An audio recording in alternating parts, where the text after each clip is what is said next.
አርእስተ ዜና የሰላም ጥሪውን አሻፈረኝ ያሉ ማንዴላ ያየን ጨምሮ በርካታ የጽንፈኛው ቡድን ከፍተኛ አመራሮች ተደምሰዋል። በአዲስ አበባ አስቸኳይ ሰላማዊ ሰልፍ ተጠራ።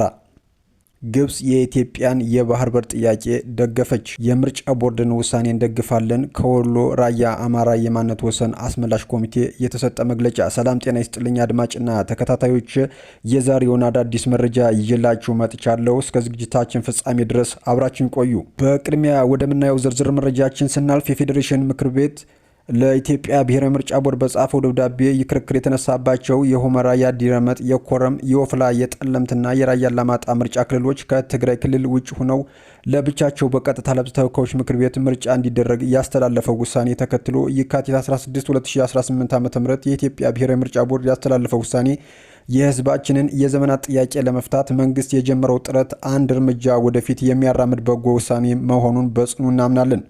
በውሳኔው በፌዴራል ሕገ መንግስት አንቀጽ 38 ንዑስ አንቀጽ 1 ፊደል ተራ ሀለና ሐመር ውሃ በሰፈረው ሕግ ድንጋጌ ለማንኛውም ኢትዮጵያዊ ዜጋ የተሰጠው ሕገ መንግስታዊ መብት የሚያጎናጽፍ ከመሆኑም ባሻገር በ2013 ዓ.ም በተካሄደው 6ኛ ጠቅላላ ሀገራዊ ምርጫ የአካባቢው ነዋሪዎች ዲሞክራሲያዊ መብት መልሶ የሚያጎናጽፍና ያለፈውን ስብራት የሚጠግን ታሪካዊ ውሳኔ እንደሆነም በእጅጉ እናምናለን። ይህ ውሳኔ በፌዴራል ሕገ መንግስት አንቀጽ 46 ንዑስ አንቀጽ 2 እና በፌዴሬሽን ምክር ቤት የክልሎችን አወቃቀር አስመልክቶ ባወጣው አዋጅ ቁጥር 7/1984 የኢትዮጵያ ክልሎች አወቃቀር በአሰፋፈር ሁኔታ፣ በቋንቋ፣ በማንነትና በህዝቦች ፍቃድ ላይ የተመሰረተ ይሆናል በሚል የሰፈረውን የህግ ድንጋጌ በሚጻረር መልኩ በኃይል ወደ ትግራይ ክልል እንዲካለሉ ለተደረጉ የትግራይ ክልል አጎራባቾች የራያ፣ የዛታ፣ የወፍላና የኮረም ህዝቦች ላለፉት 30 ዓመታት ይደርሱባቸው ከነበሩና አሁንም ተጠናክረው እየቀጠሉ ካሉት መዋቅራዊና ስልታዊ ጥቃቶች ለመላቀቅ የሚያስችለው ምቹ መደላድል የሚፈጥርና የቦርዱን ተቋማዊ ጥንካሬና ገለልተኛነት ፍንትው አድርጎ ያሳየ ውሳኔ ነው ተብሏል። ይህ በእንዲህ እንዳለ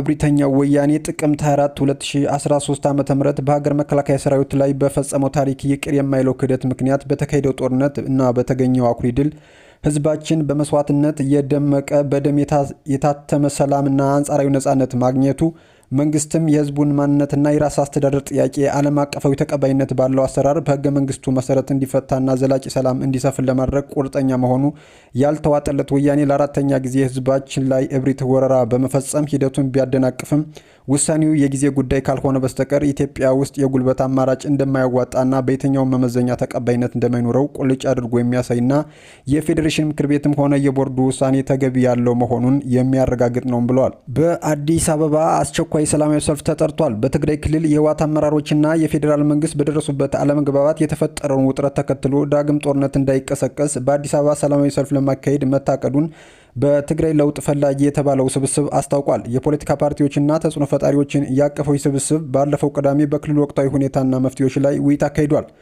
የለውጥ ፈላጊ ስብስቡ አባል ጋዜጠኛ ዳሞር ያየህና በትግራይ ክልል በዳግም ጦርነት ደም መፋሰስ እንዳይፈጠርና ልዩነቶች በሰላማዊ በዲፕሎማሲያዊ መንገድ እንዲፈቱ ግፊት ማድረግ ያስፈልጋል ሲሉም ለአህዱ ተናግረዋል። አሁን ያለው የህወሓት ቡድን የትግራይ ህዝብ እንደማይወክልና በክልሉ እንደሚጀምር እየተሰጋ ያለው ጦርነት የውጭ ኃይሎች ድጋፍ እንዳለበት ዓለም አቀፍ ማህበረሰብና ኤምባሲዎች ለማሳወቅ በቀጣዮቹ ሳምንታት ሰላማዊ ሰልፍ እንደሚካሄድ ገልጸዋል። የባይቶና አባይ ትግራይ ፓርቲ አባል ዶክተር ጸጋብ ካሱ በበኩላቸው የክልሉ ነዋሪዎችና ወጣት ጦርነት እንደማይፈልጉም ተናግረዋል። ባይቶና በፌዴራል መንግስቱና በትግራይ አመራሮች መካከል ያለውን ችግር ለማቀራረብ ጥረት እያደረገ መሆኑና መንግስት በክልሉ የሚሰጣቸውን አገልግሎቶች እንዳያቋርጥ የማድረግ ስራዎች ውጤታማ እንደሆኑለትም ተናግሯል።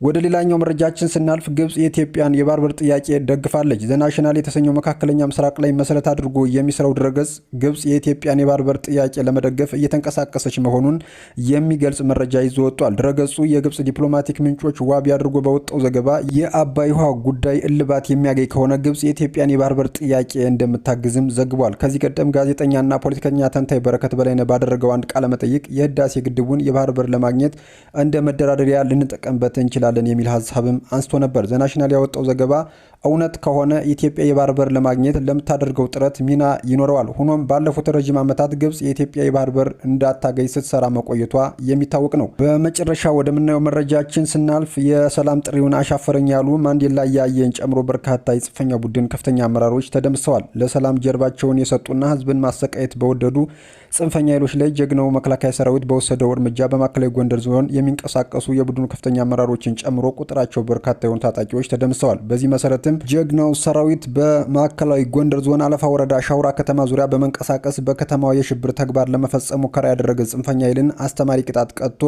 እንዲበተን አድርጓል። በተወሰደው እርምጃም ከተደመሰሱ አመራሮች መካከል አንደኛ ራሱን የመይሳው ካሳ ኮር በሚል የሚጠራው ጸረ ሰላም ቡድን አዛዥ ማንዴላ ያየ ከነአጃቢዎቹ ሌሎች የኮር አመራሮችና ንፋስና ሻንቆ የተባሉ የቡድን አመራሮች በኮሩ ስር ራሱን ያደረጃጀቱ የአድዋ ክፍለ ጦር በሚል የሚጠራው ቡድን አመራሮች መኳንንት ደራሽና በላይነህ መደምሰሳቸው ታውቋል። በተያያዘ ጸረ ህዝብ ቡድኑ የማንዴላ ያየና የአጃቢው አስከሬን ወደ ምዕራብ ጎንደር ዞን ቋራ ወረዳ ሙገጭት አካባቢ በመውሰድ ቀብር ለመፈጸም እየተንቀሳቀሰ ለመሆኑ ታውቋል። ለእነ ማንዴላ ያየ ሰላም ጥሪው አሁን ረፍዷል። በህይወት ላላችሁ ጽንፈኞች ግን አሁንም አልረፈደም። እጃችሁን ለሰላም ስጡ። አድማጭና ተከታታዮች ለሰዓቱ ይዤላችሁ የመጣሁት አዳዲስ መረጃ ይመስላል። በሌሎች አዳዲስ መረጃዎች እመልሳለሁ። ላይክና ሼር እያደረጋችሁ እንዲሁም አዳዲስ የሆናችሁ ሰብስክራይብ እያደረጋችሁ ቤተሰብ እንድትሆኑ ስል በአክብሮት ጠይቃለሁ። እስከዚያው ግን መልካም ጊዜ